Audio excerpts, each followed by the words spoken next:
In the sweet by and by, we shall meet on that beach. Just worship the Lord in your spirit now. In the sweet by and by, we shall meet. That despised church, hard going, but we'll meet someday.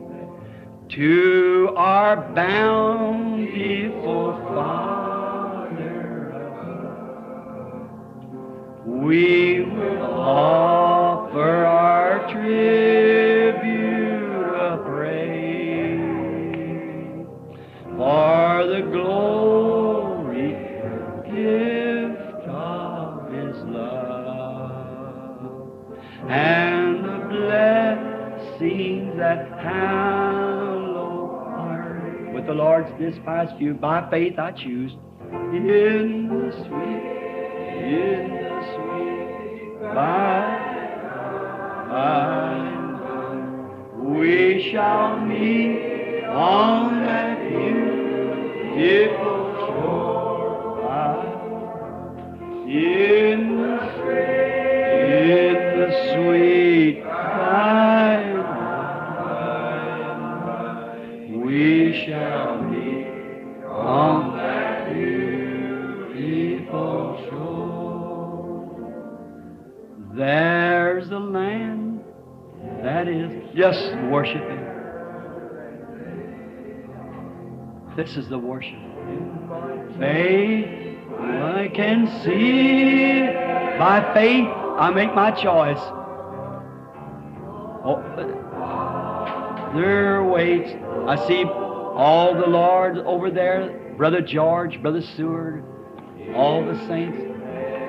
Us a dwelling place there. Yes, Lord. The sweet, our Dad, Howard, Edward, all your sainted friends who took the way back under a long time ago. In the sweet, yes, Lord. By and by, we shall meet on that beautiful shore. We shall sing on that beautiful, oh God, the melodious songs of glory to God shall sorrow, not a sigh for a blessings of that restful place. In the sweet by and by, we shall meet on that beauty. I've anchored my soul. Why don't you raise your hand? The message is over now. Let's just worship now. I'll say the wild sea no more. The tempest made sweet for the wild stormy in Jesus I'm saved evermore.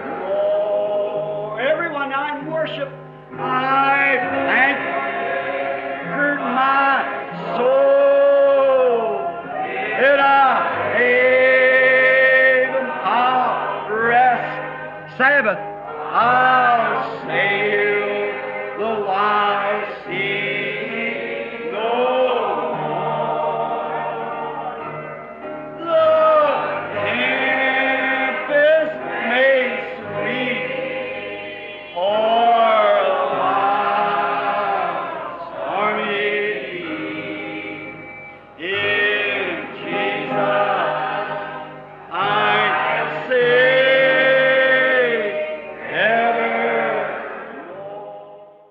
We don't need an organization. Não precisamos de uma organização.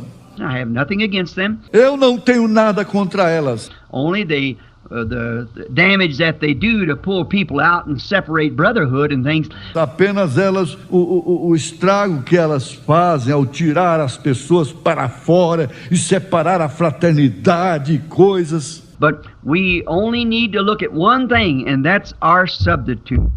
Mas precisamos apenas de olhar para uma coisa, e esta é o nosso substituto. That's right, and that substitute is Jesus Christ. E isto é correto. E esse substituto é Jesus Cristo. And then today you see how we are twisted out in organizations. E então hoje você vê como estamos torcidos nas organizações. They say the Methodists is having revival. Of course, that don't mean the Baptists. E eles dizem, os metodistas estão tendo um reavivamento. Claro que isto não quer dizer os batistas. That's the Methodists. Estes são os metodistas. These are having revival and so forth, and they cut the other fella out all the time. E esses estão tendo um reavivamento e assim por diante, e eles cortam os outros companheiros o tempo todo.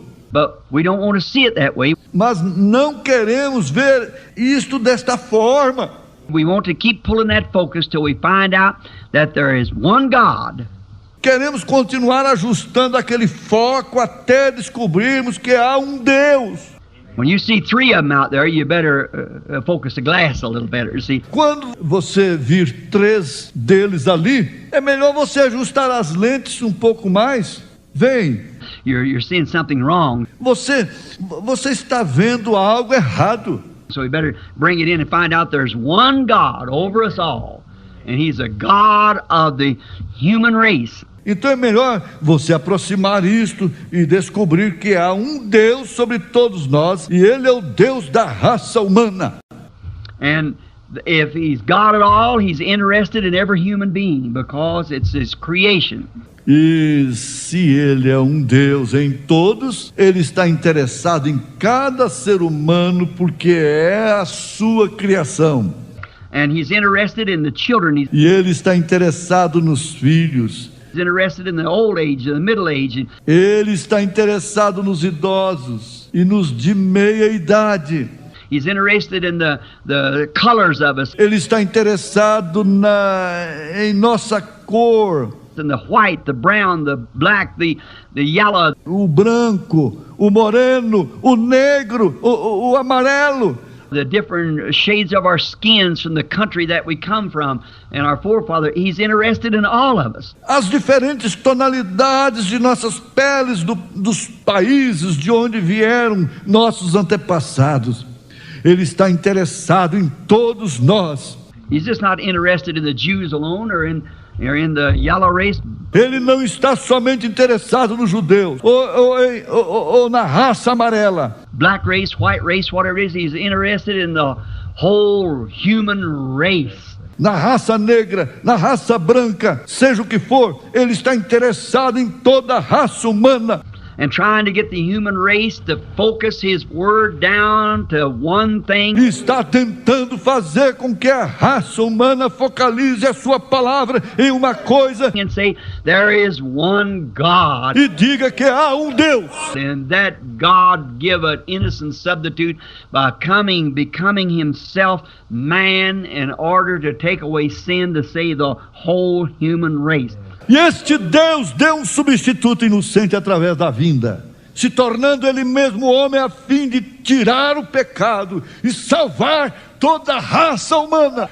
John the prophet so beautifully illustrated. João, o profeta, ilustrou isto maravilhosamente. Behold, the Lamb of God that takes away the sin of the world. Whosoever. Eis o Cordeiro de Deus que tira o pecado do mundo. Quem? The whole sin problem is settled right there in that one innocent substitute. Todo o problema do pecado é colocado bem ali naquele substituto inocente. But when man begins to get a hold of God's binoculars here, quando o homem começa a segurar o binóculo de Deus aqui, he begins to, he looks at so much of the natural, he fails to see the spiritual application that the Word gives. Ele olha tanto para o natural, ele falha em ver a aplicação espiritual que a palavra dá. Now, I see that's one of the great things that man does when he tries to look. Agora veja, esta é uma das grandes coisas que o homem faz quando ele tenta olhar. Because he looks like Cain looked through the glasses. Porque ele olha através das lentes, como Caim olhou. He looked at a personal achievement. Ele olha para a realização pessoal. Cain thought, now if I can get Abel out of the way, then I'm the only one. Then see that the other fellow's out of the way. Caim pensou, agora se eu puder tirar Abel do caminho, então eu serei o único. Então vem, ali o outro sujeito estará fora do caminho. That's what man has tried to do down through the years. Isto é o que o homem tem tentado fazer através dos anos. Has tried to get the other fella out of the way. Tem tentado tirar o outro companheiro do caminho. When he ought to be trying to bring the other fella in the way with him and be a brother, you see. Quando ele deveria estar tentando trazer o outro companheiro para o caminho com ele e ser um irmão, vê você? Instead of trying to say, oh, that little group, just rake them out. Em vez de tentar dizer, oh, aquele grupinho, simplesmente varra-os para fora. And this over here, oh, well, they are this or that. See? E isso está acabado aqui. Ah, bem, eles são isto ou aquilo. Vem. We shouldn't do that. Não deveríamos fazer aquilo. We should be trying to bring the whole thing to one solid picture, and that is Jesus Christ. Deveríamos estar tentando trazer a coisa toda a um quadro sólido. E este é Jesus Cristo.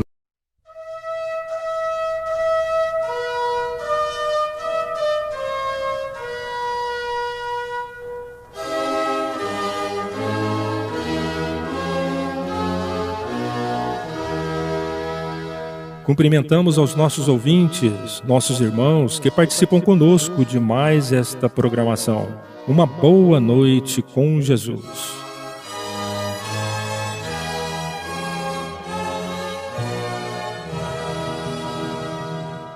Estamos começando agora o culto com pregação da palavra. Uma mensagem de Deus para nós pregada pelo pastor Joaquim Gonçalves. Culto que acontece todas as terças e quintas às 19 horas e aos sábados às 18 horas. Ao som do hino Somente Crer, vamos receber a palavra de Deus através do nosso pastor Joaquim Gonçalves.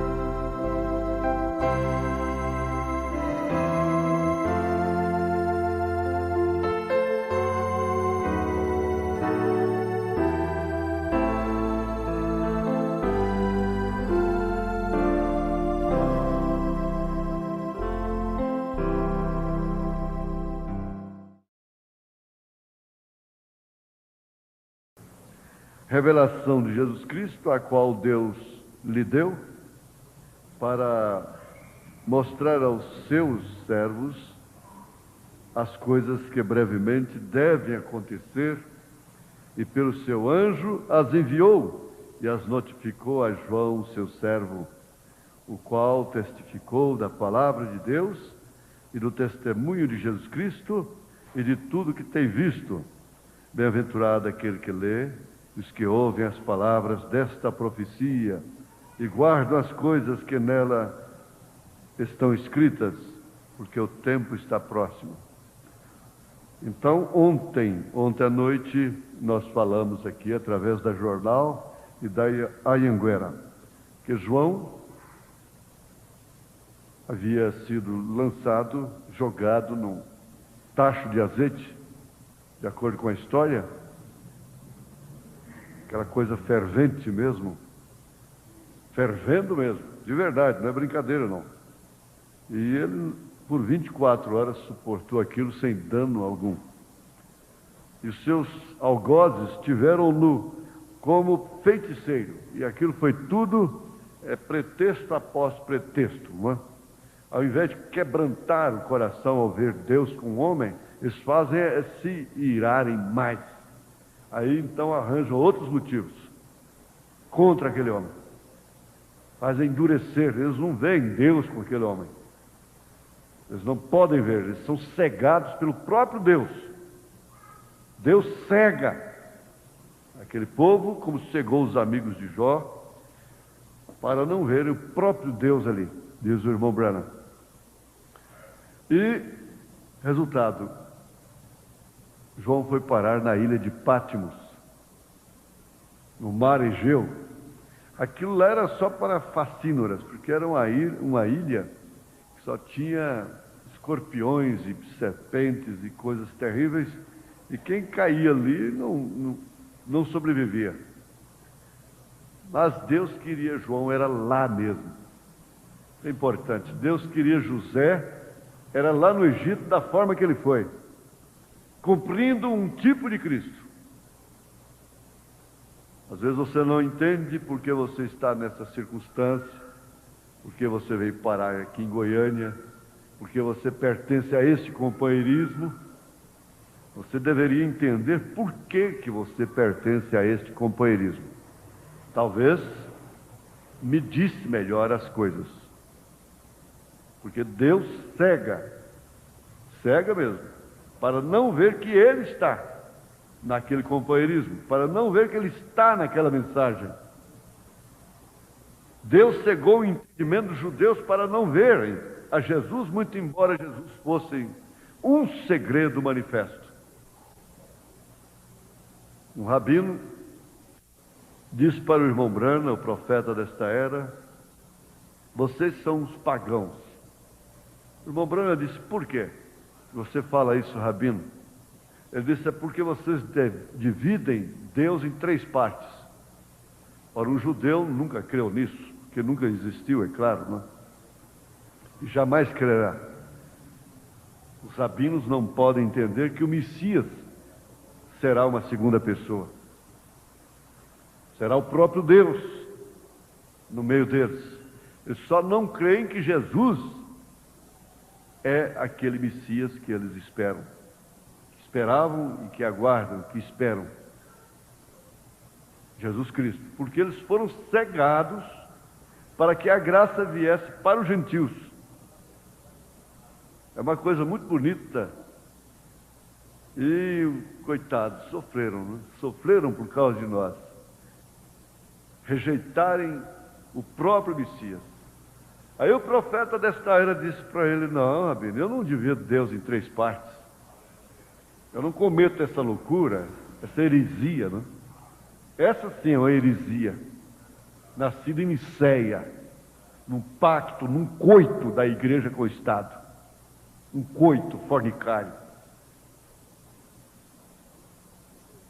Mas me mostre, rabino, onde Jesus falhou em não ser este Messias.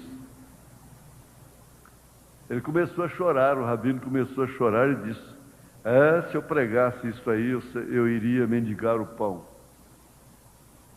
Então o profeta disse: eu preferia comer bolacha à margem de um rio do que ter meu nome num livro de ouro. Chorando, o rabino disse para ele: eu iria mendigar o pão se eu pregasse isso aí. E muita gente crê na mensagem, vê que a mensagem é de Deus, mas tem medo de perder. E outros que já estão no companheirismo têm medo de perder alguma coisa, porque Deus cega os seus entendimentos para ver que tudo o que está acontecendo é um propósito dele. E aquele propósito de Deus levou a João para a ilha de Patmos. Escândalo terrível. O povo de Deus só foi escândalo, só foi tropeço.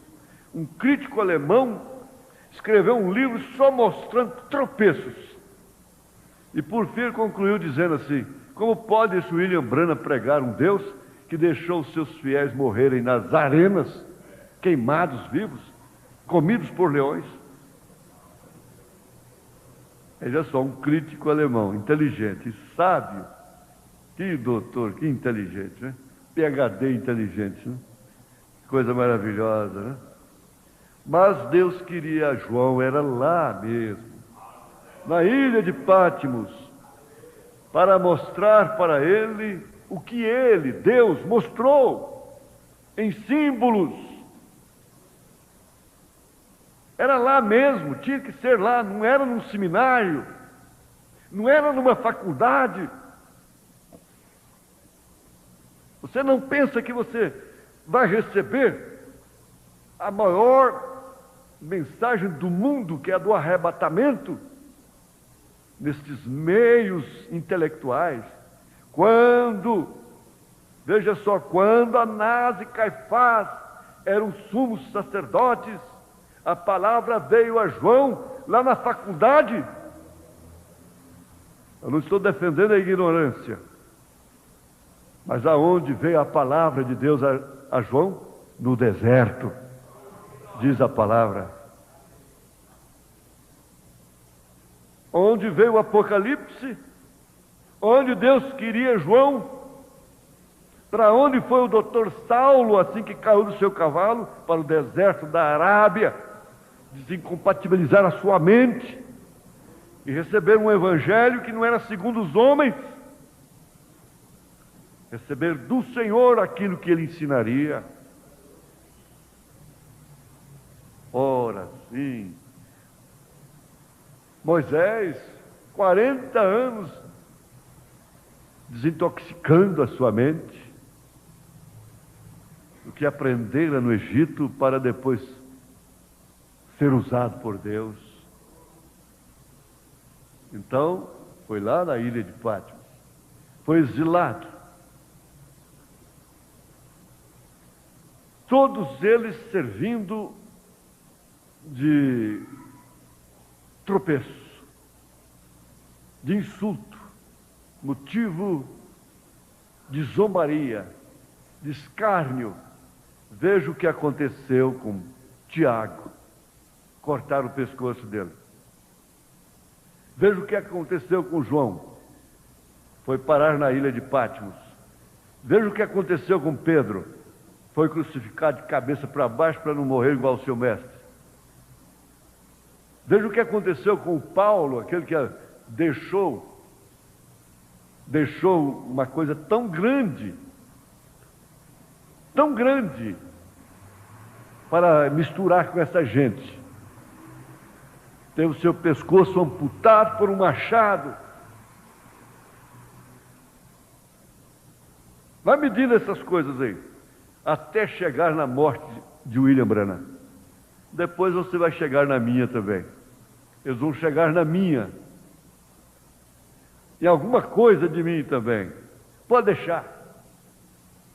E de todos os homens que são usados por Deus, de todos os ministérios que são levantados diretamente por Deus, sofrem essa sentença. Como é bom viver ao lado de Jesus. É bom, não é? É bom viver ao lado de Jesus. É bom viver ao lado de Jesus? Pergunta João quando ele está na ilha de Patmos. Pergunta José quando ele está lançado lá naquela cisterna, vendido pelos seus irmãos, perseguido pelos seus próprios irmãos, que já estavam com os seus entendimentos entenebrecidos, para cumprir um propósito de Deus. Todos eles tinham razão, como muitos têm razão agora. Todos eles tiveram razão para estarem contra os ministérios levantados por Deus. Eles tinham razão. Eles estavam certos, como Simei estava certo quando escarnecia de Davi. Muito embora um manqueba, quer dizer, sem força de moral também, mas atacando a Davi.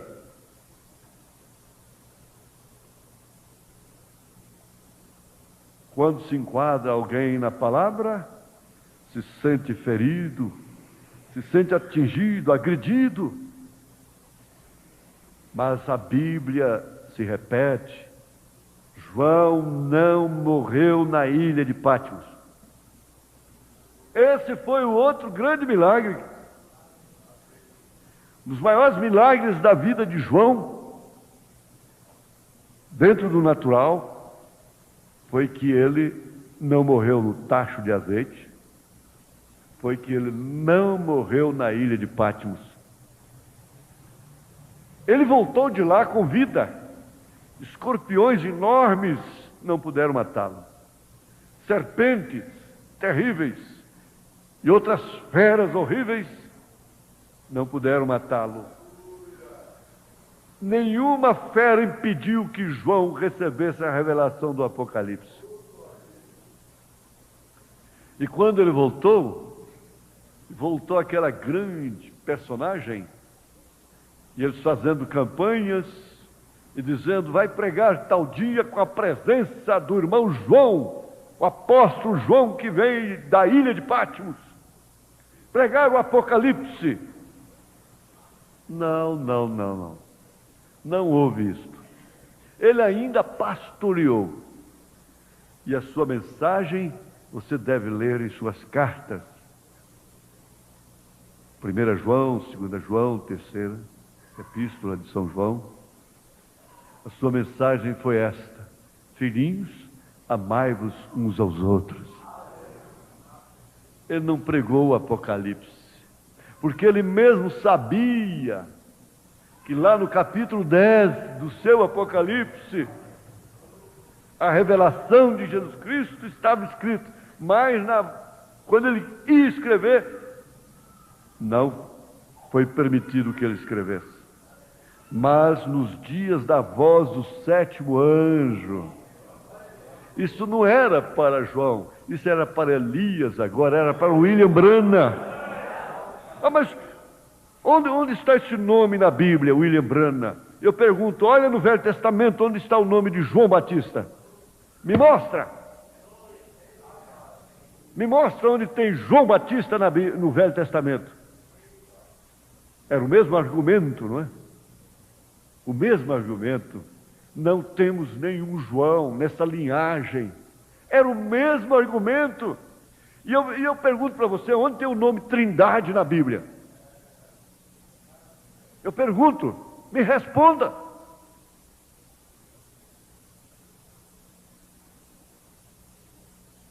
A gente não encontra William Branham na Bíblia. Mas leia as suas mensagens e você vai receber a mensagem de William Branham. Elias, o 7º anjo de Apocalipse, capítulo 10, verso 7. Depois que você estudar, aí você conclui se essa mensagem, o que interessa nome de pessoa na Bíblia, interessa é a mensagem. Ela é definitivamente a revelação do Apocalipse, e sem ela você não irá no arrebatamento. O pior de tudo é isso. É que sem essa mensagem você não irá no arrebatamento. Eu não estou dizendo que você não será salvo. Há duas classes de salvos. Mas você pega Apocalipse capítulo 20, você vai ver que há uma primeira ressurreição, depois de 1000 anos é que virá a segunda ressurreição. Você vai ficar para a segunda ressurreição, julgado no trono branco, antes da batalha de Gog e Magog. Segunda ressurreição é para os salvos comuns, mas a primeira ressurreição está em Apocalipse 20, é para a esposa, a noiva de Jesus Cristo, os que irão no arrebatamento. É 1 Coríntios 15, a partir do verso 50. É 1 Tessalonicenses, capítulo 4, a partir do verso 13. Então você vai encontrar que eles vão ressuscitar primeiro, e nós, os que estivermos vivos, seremos transformados no abrir e fechar de olhos, e iremos com eles a encontrar o Senhor nos ares. Isso não se trata de um espetáculo público, são duas classes de salvos: da esposa e a salvação comum, que são aqueles que vão lavrar a terra e levar do seu fruto até a porta da Jerusalém. A rainha estará com o rei. E vou falar para você, meu irmão denominacional, que crê em 3 pessoas distintas, que tem a fé de Niceia, 325 anos depois de Cristo, porque essa não é a fé pentecostal, não é a fé de Jerusalém, não é a fé dos apóstolos. Nessa Santa Jerusalém não vai ser parlamentarismo, não. O Pai é o primeiro-ministro, o Filho é o segundo-ministro, o Espírito Santo é o terceiro-ministro. Porque essa heresia de Niceia só pode gerar um parlamentarismo. Mas é rei mesmo. Ele é rei dos reis, Senhor dos senhores, Pai da eternidade. É quando ele será o Pai da eternidade. Isaías 7. Está aí o cumprimento. Qual é a heresia que existe nessa mensagem? A heresia está em Niceia. Sai dela, povo meu. Sai dela para não seres participantes dos seus pecados, para que não incorras nas suas pragas.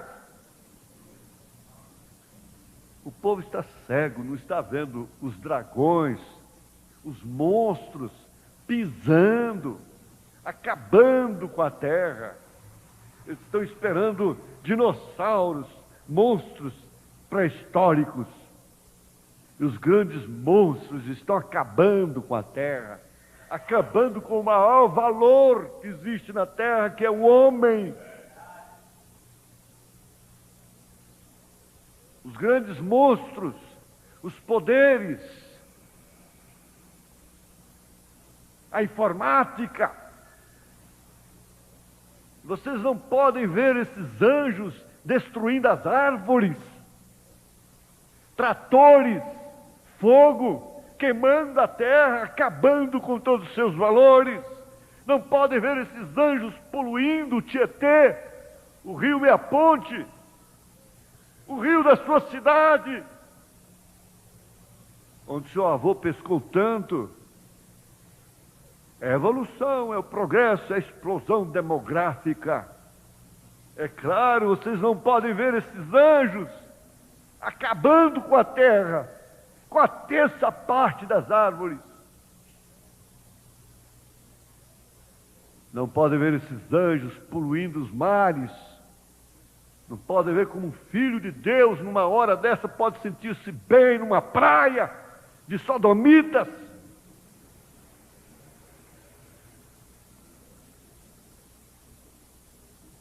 Misericórdia. Eles não podem ver o mar vomitando, o Apocalipse se cumprindo a cada instante, diante dos olhos das autoridades religiosas. E esses anjos são temidos, esses anjos são bem recebidos, esses anjos são poderes religiosos, políticos, informáticos. Estamos aí esperando monstros pré-históricos. Na verdade, virá um tempo em que essas formiguinhas doceiras vão ter 30 metros de comprimento. Haverá sim isso é poucos dias também, as pragas, poucos dias. Asteroide fragmentado, chuvas de pedra, apedrejando a grande prostituta. Porque uma prostituta lá no Velho Testamento era apedrejada, e o Apocalipse fala dessa chuva de pedra, e eles vão fragmentar um asteroide, e aquela chuva de pedra virá contra a terra, apedrejando a grande prostituta. Isso não se pode ver com facilidade. É necessário que seja exilado, seja revelado, que entre no Espírito. Porque João disse: eu, João, que também sou vosso irmão e companheiro na aflição e no reino e paciência de Jesus Cristo, estava na ilha chamada Pátimos, por causa da palavra de Deus e pelo testemunho de Jesus Cristo. Eu fui arrebatado em espírito no dia do Senhor, e ouvi detrás de mim uma grande voz, como de trombeta. Faça o seguinte: joga esse quadrinho que você tem na parede aí fora, pega a Bíblia Sagrada, comece por Atos dos Apóstolos capítulo 2, comece a pregar o Evangelho, comece a batizar o povo em nome do Senhor Jesus Cristo, creia no profeta de Deus, entre no Espírito, deixe essa trombeta ecoar seu som no seu ouvido, porque bem-aventurados aqueles que têm ouvidos para ouvir o que o Espírito diz.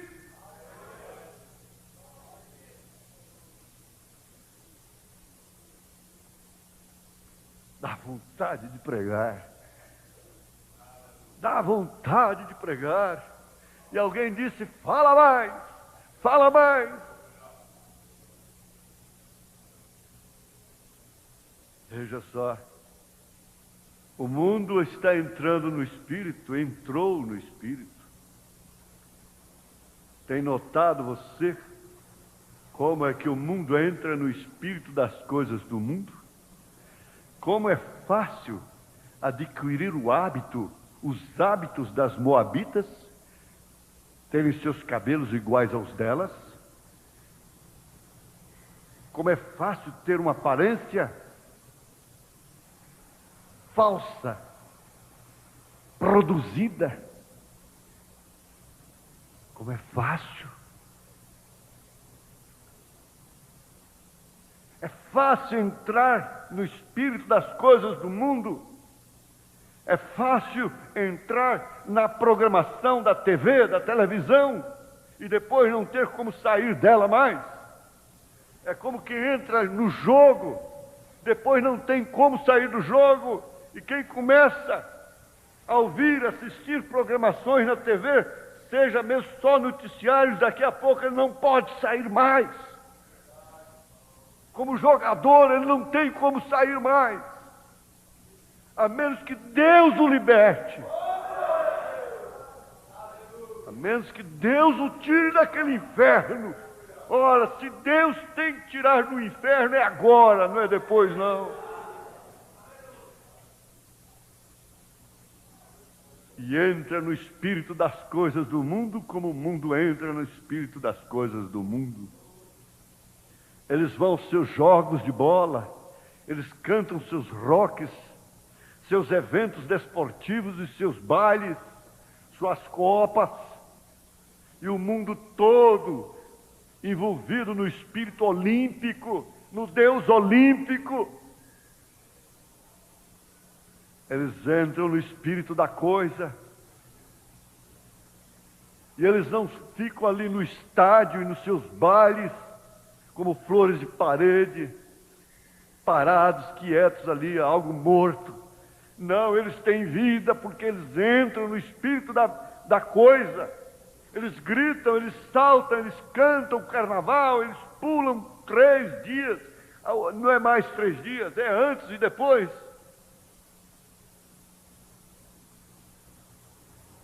Porém, veja só, como eles odeiam os cristãos por entrarem no espírito da palavra de Deus. Quem entra no espírito das coisas do mundo não gosta de quem entra no espírito das coisas de Deus. Não importa, você pode ficar sozinho, eu posso ficar sozinho, não interessa. Nenhuma pessoa que queira deixar de ser mística, de ser mal entendida nessa terra, irá no rapto. Se você quer ser entendido, compreendido, você ficará para a grande tribulação.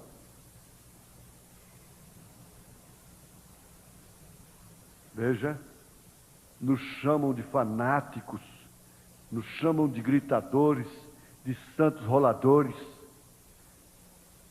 Eles farão tudo que estiver a seu alcance para demonstrar seu ódio e desaprovação, porque eles estão no espírito do mundo.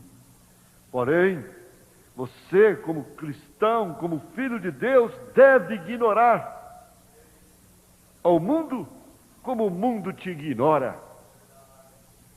Deve ignorar a mensagem do mundo como o mundo ignora a mensagem de Deus.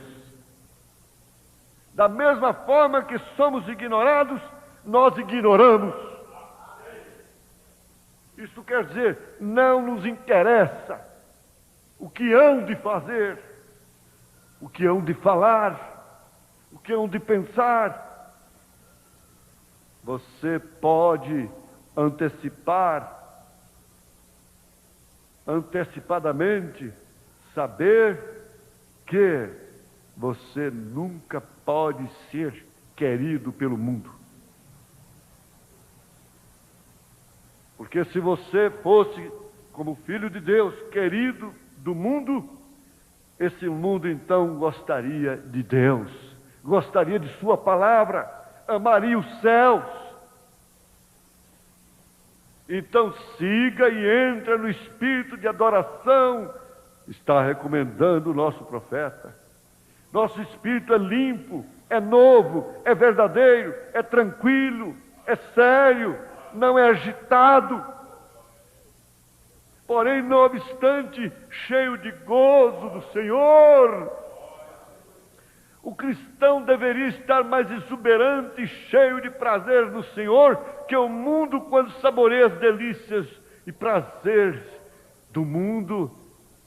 O cristão deveria estar mais alegre com os feitos de Jesus do que com os feitos de um mercenário da bola quando marca um gol.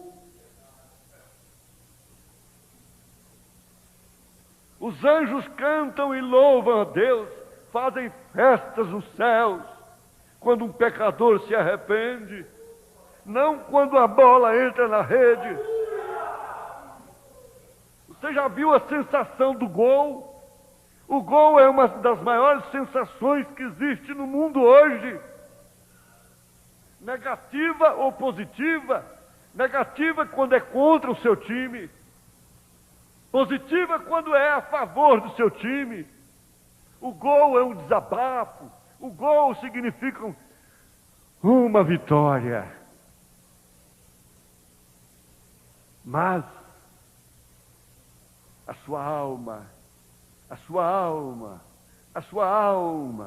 o seu dentro, o seu âmago, sua vida interior, ao vencer uma temporada, ao vencer um problema, como cristão, como filho de Deus, se exubera, salta e grita, porque aquilo é mais do que um gol para ela, é uma vitória. Naquele problema, naquela questão, venceu pela humildade, venceu pelo silêncio, venceu pelo amor, venceu pela fé. Tanto os cristãos como do mundo são humanos, ambos têm emoções. De que maneira vamos vencer? Olha, espera aí. Como é que nós vamos vencer eleitos? Eleitos contra eleitos. Você joga no meu time, o outro joga no time do outro, dentro da mensagem. Aí vamos competir, não é? Que brincadeira! Por isso o profeta diz, ela nunca agrupará. Esse tipo que está explorando motivos para agrupar é falso. É falso. Saia dele. Tanto os cristãos como do mundo são humanos. Ambos têm emoções. E a emoção do cristão está na hora em que decide. Decide pelo caminho estreito. Decide pelo caminho difícil. Decide em andar pela sua própria escolha, não por uma imposição. Decide em tomar a decisão precisa e correta, que é o caminho do Senhor. E é exatamente nesses momentos que vem o gol, que é uma vasta porção dos céus, sentida por ti, refrigerando a tua alma. Essa sim é a gloriosa decisão que uma filha de Deus faz, que um filho de Deus faz.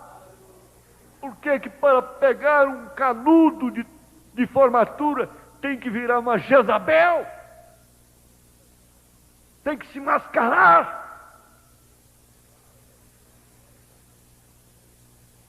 Que gloriosa decisão tens feito. Isso por si mesmo é o que fará cumprir a tremenda vitória no amor divino. Se o mundo tem suas emoções, muito mais o céu, muito mais a glória eterna, muito mais o paralítico deixar de ser paralítico, o cego deixar de ser cego, o canceroso deixar de ser canceroso. Sim, o velho deixar de ser velho, a criança deixar de ser criança, e ter corpo celestial, corpo glorificado. Isso emociona a alma, o espírito, e traz a segurança da vida eterna. Entre nesse espírito. A diferença é que o coração e as emoções do cristão, muito embora sendo humano, estão inteiramente no Senhor da glória, e seu amor, ali está o seu gol de vitória. Enquanto que o mundo satisfaz a carne, a Bíblia diz que João estava no Espírito no dia do Senhor. Isso tem que acontecer. Às vezes você já foi exilado, não está lá no mundo, mas ainda não entrou no Espírito, ainda não caiu como morto aos pés de Jesus Cristo. João, que estava acostumado a reclinar no seu seio, e nunca caiu como morto. Mas ali foi diferente. Quando ele pôde vê-lo em sua seta para a glória, ele caiu como morto. Leia Apocalipse capítulo 1. Você acha que Apocalipse é matéria controvertida de faculdade, de seminário? Não. A revelação do Apocalipse leva você a morrer para o mundo, cair como morto. Nos leva a morrer para o mundo e viver para Cristo. A revelação do Apocalipse não faz grandes pregadores, não faz grandes nomes, não dá fama a quem quer que seja. Qual é a fama que João tinha naqueles dias do Apocalipse?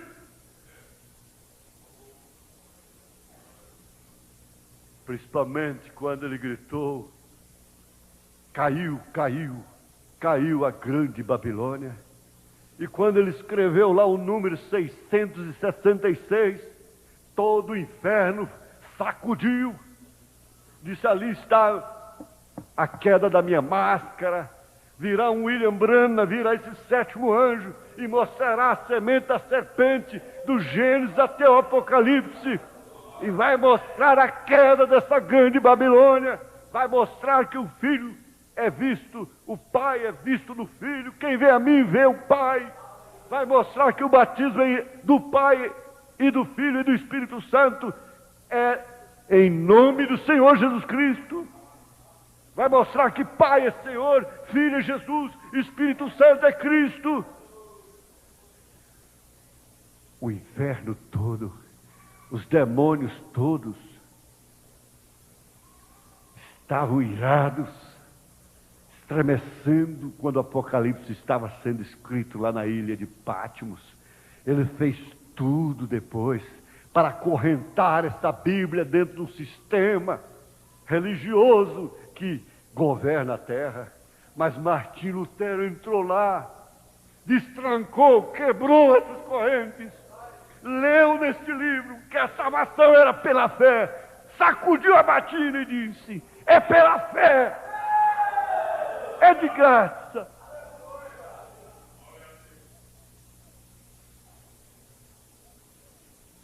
Hoje o inferno estremece, o inferno odeia o nome William Branham, o inferno odeia o nome Elias como profeta, como Herodias odiou, como Jezabel odiou. Mas você fique sabendo, não é num lugar de prazer que se entra no Espírito. Talvez você tenha que ir para o hospital, ficar com as borrachas no nariz, umas mangueiras no nariz para poder entrar no Espírito. Talvez você tenha que quebrar a coluna para entrar no Espírito. Talvez você tenha que quebrar a cabeça para entrar no Espírito. Talvez tenha que surgir um tumor, um câncer para você entrar no Espírito. Infelizmente é isso. Mas com saúde, com vida, com força, nós entrarmos no Espírito, é o que eu quero, Senhor. Por isso ainda estou de pé aqui, a anunciar essa verdade, não importa o quanto ela me ofenda, não importa o quanto ela me atinja, não importa o quanto ela me fira.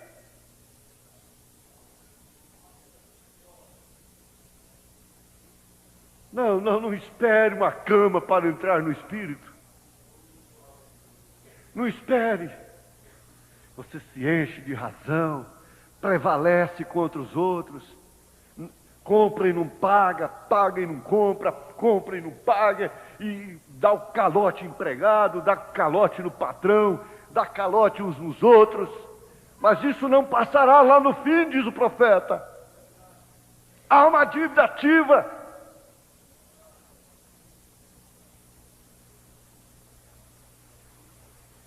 Engana as mulheres, engana os homens, engana um povo por um pouco de tempo, engana um pouco do povo por todo o tempo, mas não se engana um povo todo por todo o tempo. Logo, logo você tem que encontrar com Esaú, Jacó. Logo, logo você tem que encontrar, você vai dando as suas jacosadas, escapole de uma, escapole de outra, passa um para trás, passa o outro para trás, passa o sogro para trás, o sogro te dá uma laboada, você dá duas jacosadas nele e vai passando, mas lá na frente você tem um Esaú na sua frente. Ó, igreja, vem aí. Ah, eu quero ver os heróis da mensagem, porque a coisa está chegando. A coisa está chegando, quero ver os valentões, os corajosos. A coisa está chegando perto. O monstro está irado. E ele fará guerra contra a mulher. A mulher talvez terá que fugir para o deserto. A Bíblia se repete. Um dia porão a placa aí na porta, fechado. Eu quero ver onde estão os direitos pessoais, os direitos de cidadania, os não me toques, os nervosos, os iracundos, os temperamentais. Eu quero ver, a prova vai chegar. É nesta hora que nós vamos ver quem tem o Espírito, quem entrou no Espírito, quem está no Espírito da mensagem.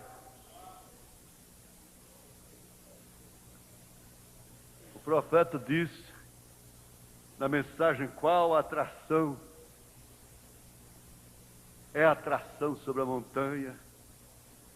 Ele diz, certa manhã, de pé no quarto, por volta das 10 horas, eu entrei no Espírito de Deus. Ah, meus irmãos, meus ouvintes, quando ele entrava no Espírito assim, podia saber. Sabe o que resultou isso aqui? Ele viu as pombas, ele viu os pequenos pássaros, ele viu os anjos, ele viu as 3 puxadas. É preciso entrar no Espírito para ver essas 3 puxadas como elas são, essas 3 etapas do ministério da noiva. Não é essa pregação mental, intelectual da mensagem, essa pregação intelectual da cabeça, pregação lógica da mensagem. Temos muitos pregadores no mundo pregando a mensagem de uma forma lógica, marcando gol de cabeça. São poucos que marcam gols de coração. Chuta, cabeceia, mas não sabe usar o coração. Não tem o coração no pé, diz o repórter. O repórter diz, eles não têm amor mais à camisa, eles têm amor ao dinheiro.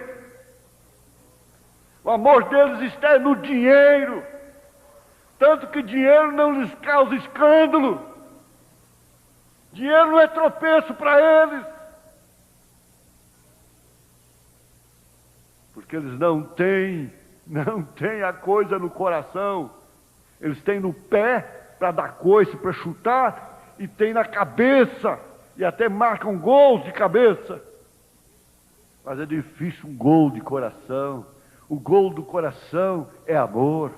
O gol do coração é fé, é virtude, é conhecimento, é temperança, é paciência, é piedade, é amor fraternal.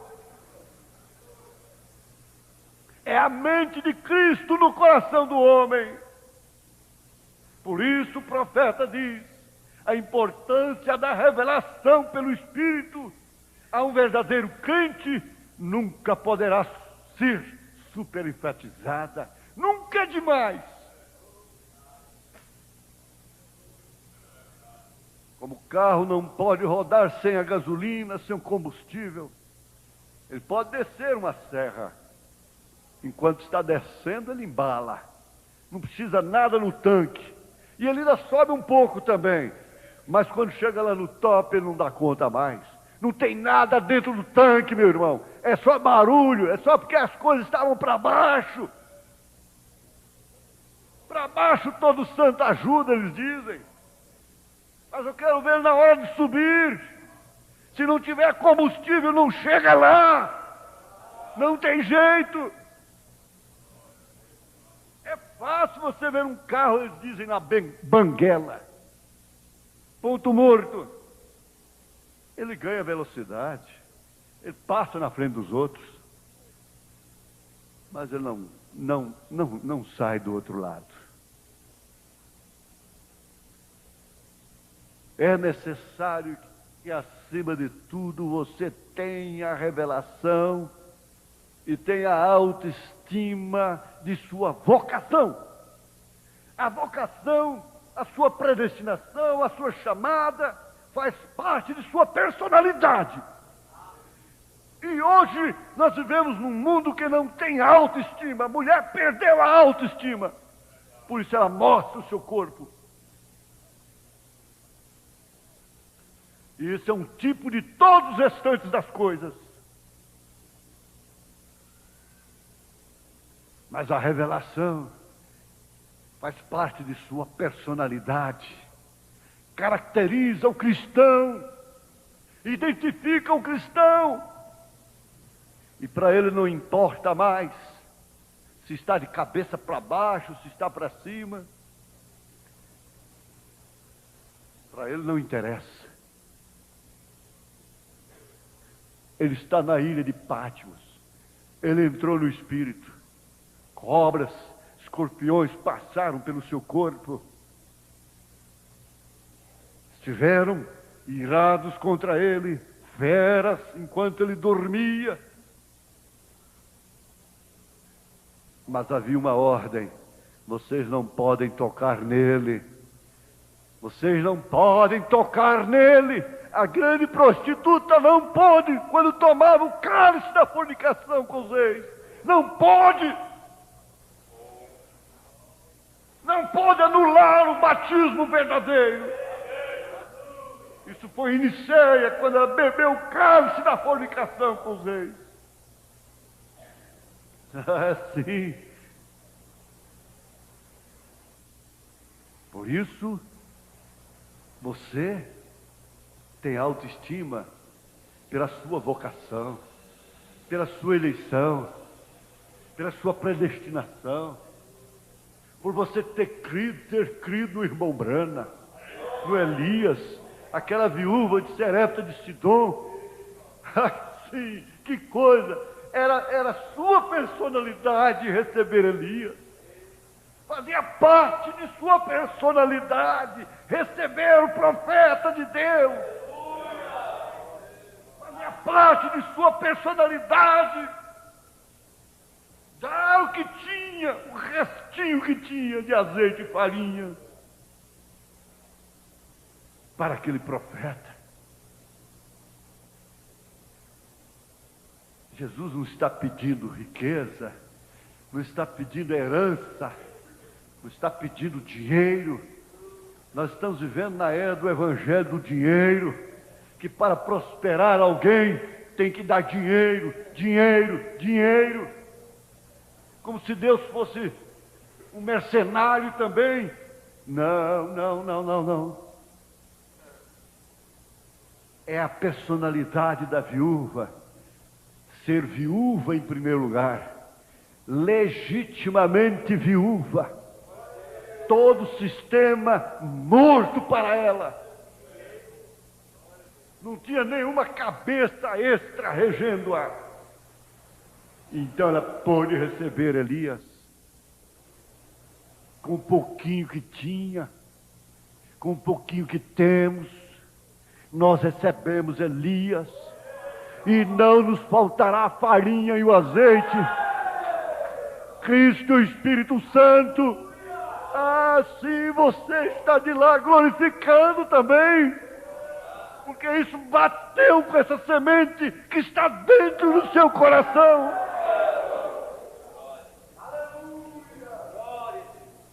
Glória a Deus.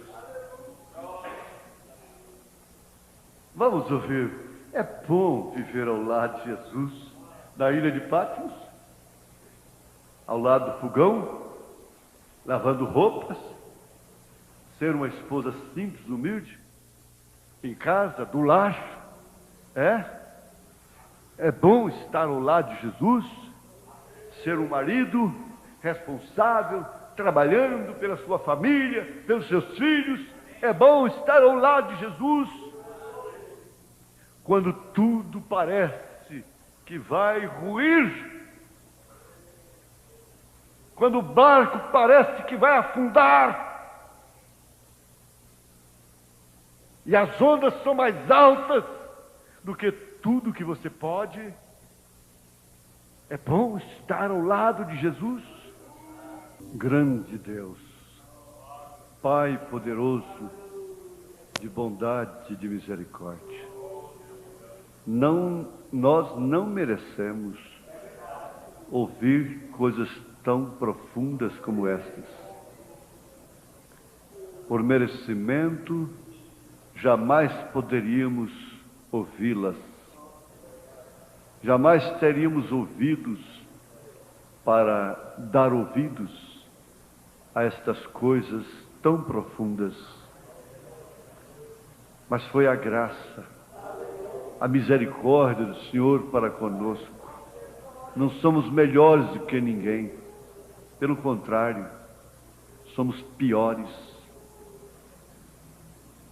Mas como Maria Madalena, como ladrão crucificado, como a samaritana e como tantos outros piores, foram alcançados por esta graça, nós também fomos.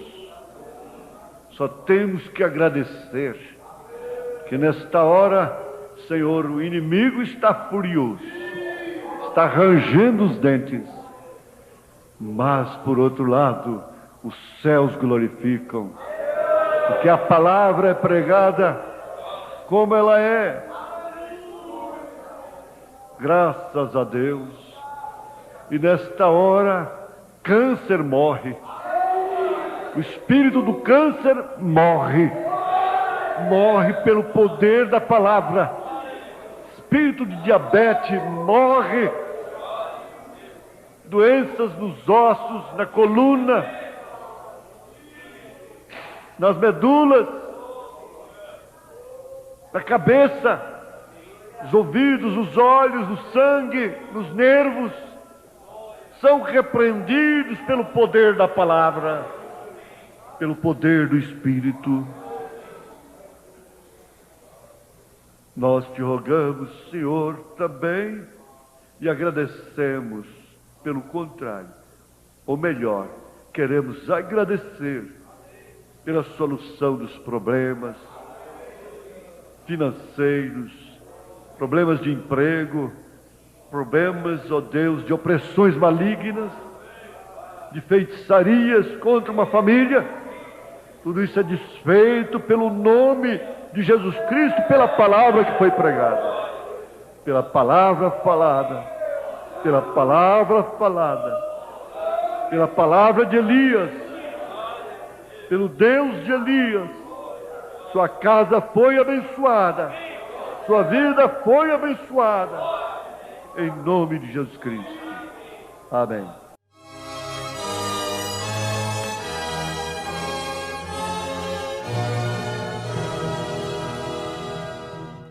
Agradecemos ao nosso bom Deus por mais esta mensagem que ouvimos pregada pelo pastor Joaquim Gonçalves.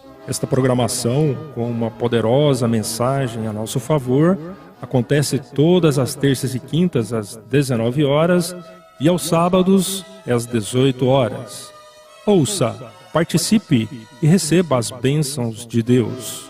O programa Fé para Vencer o Mundo é apresentado todos os dias às 6 horas da manhã, através da Rádio Bandeirantes 820 AM e às 18 horas através da Rádio Daqui 1230 AM. Todos os nossos cultos e programas de rádio são transmitidos através da nossa página na internet, tabernaculodafé.org.br. Nos despedimos com a graça de nosso Senhor Jesus Cristo e com fé no Filho de Deus, a fé que vence o mundo. Boa noite com Jesus.